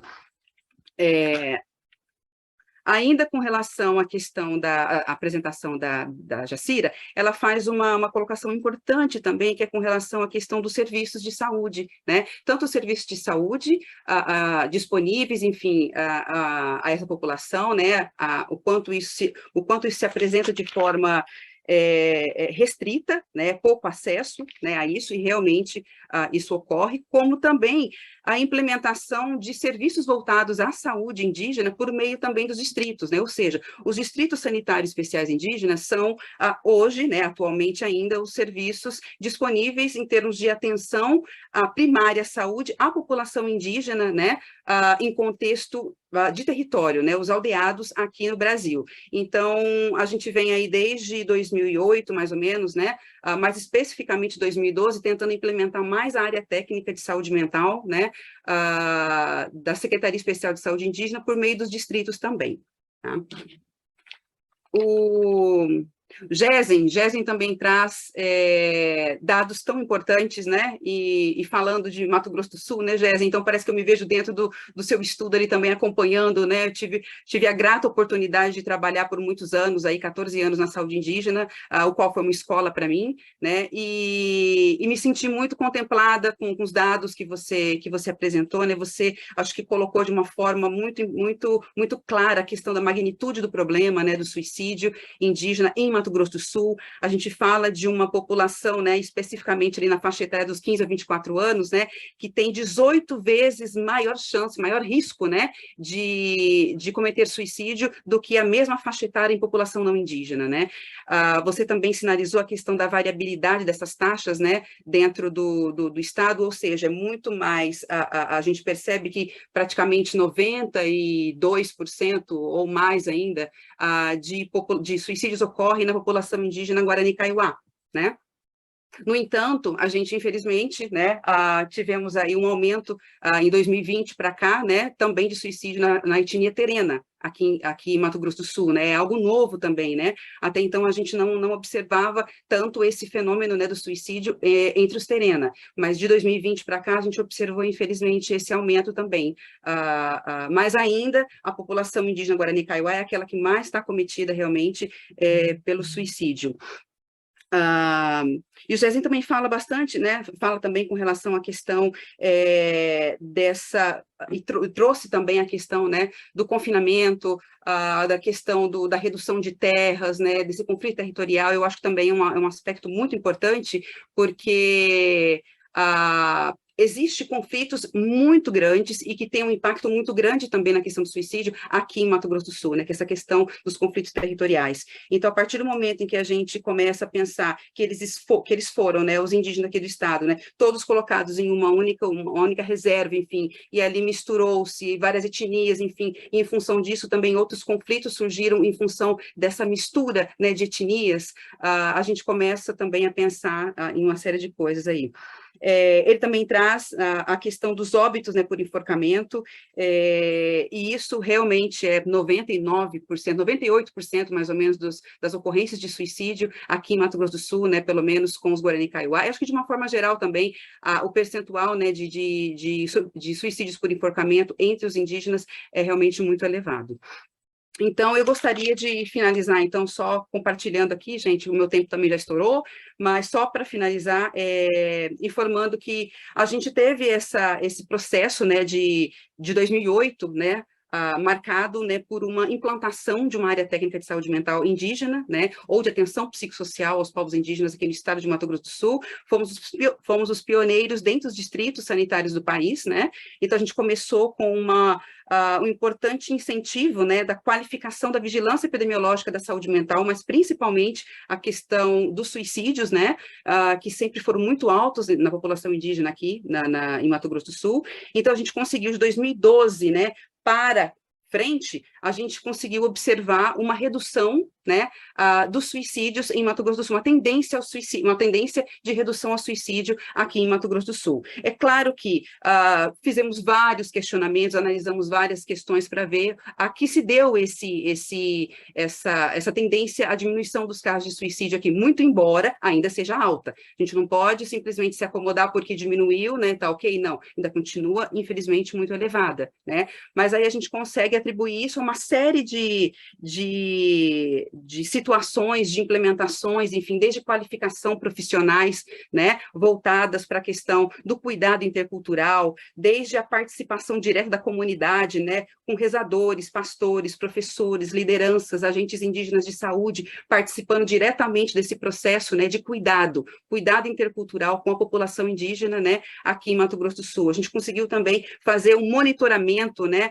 semanal de casos de suicídio, de tentativas de suicídio, de automutilação, porque também, infelizmente, está presente aqui, né, a questão da automutilação, a questão também de trazer os indígenas para estar identificando, junto conosco, né, os problemas e também apontando soluções, né, ou seja, em todo o processo, eles muito presentes. Então, a questão do espaço também, né, de escuta, de fala, o fortalecimento dos vínculos familiares, a questão da intersetorialidade, né, foi fundamental também, ou seja, a saúde por si só, a gente não conseguiria obter tantos resultados, né, obter resultado, talvez, mas a partir de ações intersetoriais, e essas ações intersetoriais partem desde a saúde, a assistência social, educação, enfim, defensorias públicas, a própria FUNAI também participando do processo, né? Então, a gente tem essa questão da atuação também muito precoce, né, diante dos casos de suicídio, ou seja, ocorreu um caso de suicídio dentro da comunidade, né, a gente procurou fazer uma intervenção o mais rápido possível, justamente para estar identificando os possíveis fatores de risco, né, em pessoas que estavam muito próximas dessa pessoa que cometeu suicídio, né, então essa intervenção era feita o mais rapidamente possível, obviamente de uma forma muito cuidadosa, muito respeitosa também, né, e juntamente com um profissional indígena, né, especialmente o agente indígena de saúde. Então, gente, eu acho que é isso, eu só queria, enfim, trazer, então, isso para vocês, informar novamente que eu acho que essas discussões todas de vocês, elas se complementam, né, elas se interconectam, eu acho que vem bem de encontro também a proposta que a Daiane colocou logo no início, com relação à questão do interesse da pesquisa, né, voltada para determinantes sociais, eu vejo que realmente o caminho aí, a gente precisa realmente ampliar, expandir, realmente conhecer quais são esses determinantes, né, que impactam na ocorrência de suicídios, entre vários que a gente já discutiu e entre vários que a gente pode discutir também. Eu acho que é isso, gente. Obrigada, Daiane, e obrigada a todos. A gente que agradece, Fabiane. Tiveram algumas perguntas, acho que a gente pode fazer pelo menos 5 minutinhos, algumas perguntas principais. A gente está um pouco avançado no tempo. Você gostaria de escolher, Fabiane, as perguntas? Você chegou a ver ou eu posso ir também falando aqui? Tiveram algumas para... Teve uma aluna pedindo até ajuda, a Jacira e ao Gessen, se poderiam ajudá-la na análise dos dados dela de mortalidade. E aí teve também para o Gessen, de Carlos Roberto, perguntando: muito preocupante os impactos na saúde mental nesse período. O estado de bem-estar social pode estar associado a estes dados? Essa foi para o Gessen. Para a Jacira perguntaram se, diz que foi muito esclarecedora e gostaria de saber se está disponível em algum lugar os resultados da pesquisa dela. Sobre isso, a pesquisa ainda não foi publicada. Quando for publicada, está em finalização, quando for publicada, vai estar disponível a todos. Perguntaram também sobre as alterações de taxas tão bruscas, tá? Eu vi, elevadas, especialmente entre homens na região centro-oeste. Então, todos esses gráficos que nós, na verdade, todos esses gráficos nós trouxemos foram suavizados. Os gráficos todos são tem muita instabilidade, na verdade, é que nós fizemos um processo de suavização para melhorar a visualização do gráfico. Mas em todos os gráficos tem muitos picos, muita instabilidade, tá? Isso provavelmente se dá, eu acredito, por conta da população indígena ser muito pequena e pequenas flutuações, tanto de números de pontos. Se tiver um suicídio a mais, 2 a mais naquele ano, provoca uma alteração no gráfico, já que a população é menor, principalmente em algumas regiões, e aí isso aparece como um pico ou uma queda no gráfico, tá? Eu acho que é isso, por isso que que aparece assim. Outra razão é que também já aconteceu durante o período de ter o que a gente chama de clusters de suicídio. Então, tem relatos de suicídios seguidos, em semanas seguidas, numa região muito pequena, ou no mesmo povoado, e aí isso provoca oscilações nas taxas, né, também, que aparecem no gráfico, por isso essa instabilidade. O Jessen gostaria de falar sobre a pergunta do bem-estar? Eu me sinto até constrangido de falar mais, considerando que eu estourei meu tempo, mas vamos lá, né? Bom, eu acho que antes dos comentários, né, eu não tinha ouvido a Fabiane ainda, fiquei com uma impressão muito boa, né, da análise que ela faz e principalmente da experiência que ela traz sobre o suicídio, né? Isso ficou claro, né, ao longo da fala dela, os comentários iam aparecendo no chat ali, convergindo, né, para essa mesma impressão excelente que eu tive, né? Mas em relação a essas perguntas, eu acho que a gente precisa pensar um pouco sobre algumas hipóteses, né, para explicar essas variações de taxas, né? Isso vai depender muito, né, da escala de análise que você está utilizando, do nível de agregação desses dados, né, da região que você está avaliando, né? Então, acho que essa análise que eu apresentei da avaliação espaço-temporal do suicídio no Mato Grosso do Sul, ele meio que deixa essa dica, né? Olha, cuidado ao fazer grandes análises, né? Porque você pode estar falando de algo muito específico, mas deixando a impressão que é um problema generalizado, digamos, no estado, na região ou no país, né? Inclusive, algum tempo atrás, nós enviamos uma carta, na verdade, ao editor do Jornal Brasileiro de Psiquiatria, fazendo essa análise mais nacional entre indígenas e não indígenas, mas não para falar de risco, da magnitude do problema, e sim para chamar atenção, né? Porque naquela época, quando a carta foi publicada, pouco se falava, né, sobre o suicídio fora das teses de doutorado, né? Fora das dissertações de mestrado, fora das universidades. Então, foi muito mais uma provocação, né? E não uma tentativa de analisar, porque a gente sabia, né, que, conforme a Jacira também acabou de mostrar na análise dela, né, que há uma concentração importante, né, do suicídio indígena, essencialmente em 2 unidades da Federação do Brasil: Amazonas, na região norte, e Mato Grosso do Sul, na região centro-oeste, né? Então, nesse sentido, eu acho um pouquinho complicado essas interpretações, né, dessas taxas ao longo do tempo, e eu me sentiria um pouco mais à vontade em comentar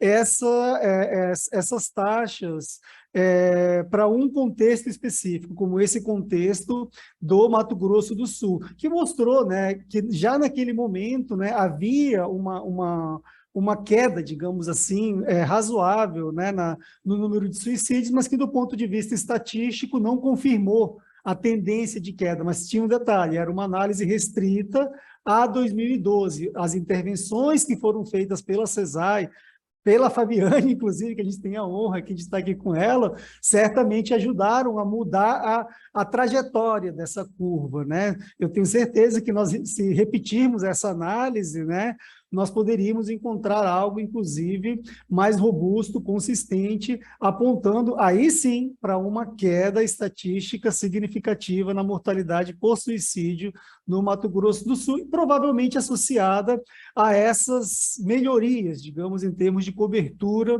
assistencial aos indígenas, né, em risco. É até complicado falar, né, indígenas em risco de suicídio no Mato Grosso do Sul, porque são tantas, né, pessoas que estão em risco de cometer o suicídio, que é quase a população inteira, né? Enfim, então, eu acho que eu só teria esse cuidado. E com relação ao artigo, né, se a gente poderia ajudar a participar no artigo, não sei de quem, isso de mortalidade, é sempre uma boa, né? A questão toda é ter tempo, né? Se a gente conseguir tempo, né, e encaixar isso dentro das nossas agendas de prioridade, seria uma honra. Eu me sentiria extremamente provocado, inclusive, e abriria um espaço na minha agenda se fôssemos fazer uma atualização ou melhoramento dessa análise, por exemplo, do Mato Grosso do Sul, ou estender ela para o Amazonas, né? Com esse cuidado que a Fabiane acabou de citar, né? Olha, naquele momento que nós analisamos o banco de dados, né, de 2000 a 2012, havia uma concentração de fato muito grande entre os Guarani Kaiowá, mas a partir de 2020 começam a aparecer problemas de suicídio entre os terrenos, né? E isso meio que compromete um pouco a lógica, né, da nossa análise, né? Porque a nossa análise, ela assume, né, que basicamente todos os suicídios estavam concentrados nos Guarani Kaiowá, né? Mas ainda assim, eu acho que não é um problema mortal, viu, Fabiane? Porque, como eu disse lá na apresentação, nós temos fortes indícios, né, de que há subnotificação de suicídios nos indígenas, né? Então, se eu considero que há subnotificação e eu não estou fazendo correção, essa migração de casos terena, digamos, para a subamostra de Guarani Kaiowá funcionaria como uma correção natural, né? Enfim, eu acho que seria isso. Não sei se eu deixei de responder alguma pergunta, eu queria só agradecer as pessoas que participaram do chat e se dispuseram aí a bater esse papo com a gente. Obrigado. Gente, eu agradeço imensamente a todas as perguntas. Tem várias outras perguntas, só chamando a atenção de como o tema é importante e não acaba aqui. Mas, infelizmente, por conta do tema, a gente vai ter que começar a fechar. Antes de fechar, tiveram vários comentários também de elogios aos trabalhos de vocês, às pesquisas, a todos os profissionais aqui, a Jacira, a Jéssica, a Juliana, a Fabiane, parabenizaram imensamente pelo debate, eu faço deles a minha palavra, agradeço mais uma vez, foi riquíssimo o seu debate, e eu vou passar a última fala para o Anastácio, que ainda está aí com a gente, e gostaria de falar antes da gente encerrar.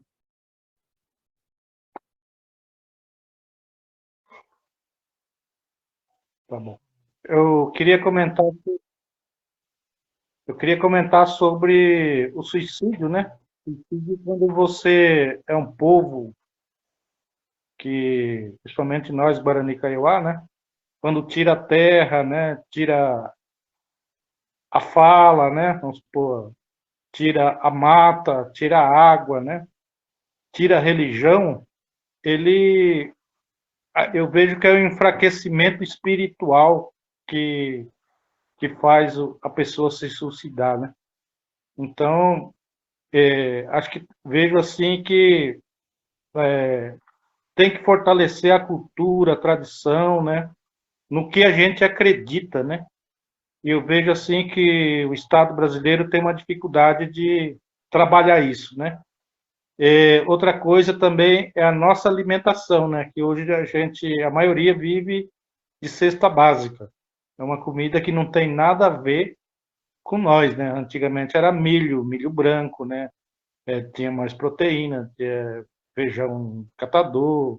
Então, a comida boa, uma comida boa, de boa qualidade, também é remédio. Era esse comentário que eu queria fazer. Muito obrigado.